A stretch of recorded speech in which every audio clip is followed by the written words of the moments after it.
Hello friends, welcome to dptutorials.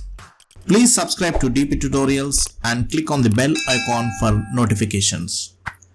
In this tutorial, let us learn how to count dates by day of week in Excel. In this example, I have got some dates like this on the left hand side, and let us try to count the weekdays, that is number of Sundays, Mondays, etc. So I would be using the combination of Sumproduct and weekday functions now. In the right side, let's name all the days from Sunday to Saturday and give the numbering from 1 to 7. Okay, so Sunday is corresponding to 1 and Saturday is the 7.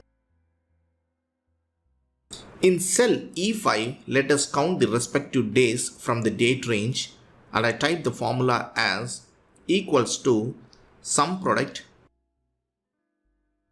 open the bracket, give double negatives, open the bracket, weekday, open the bracket, and now select the range as A5 to A14.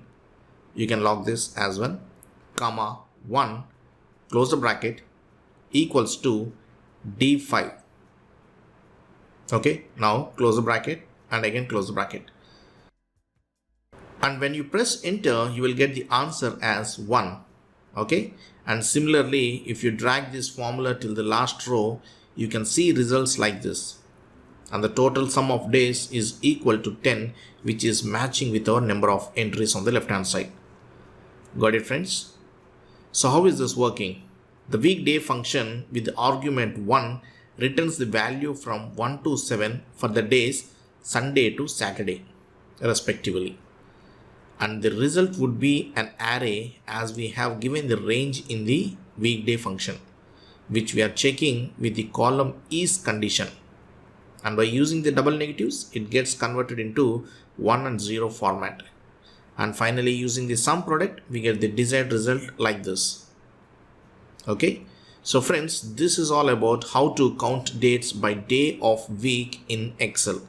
I hope you have enjoyed this trick. If yes, please give me a like, share and comment. For further more interesting videos, please do subscribe dptutorials. Thank you friends. Thanks for watching.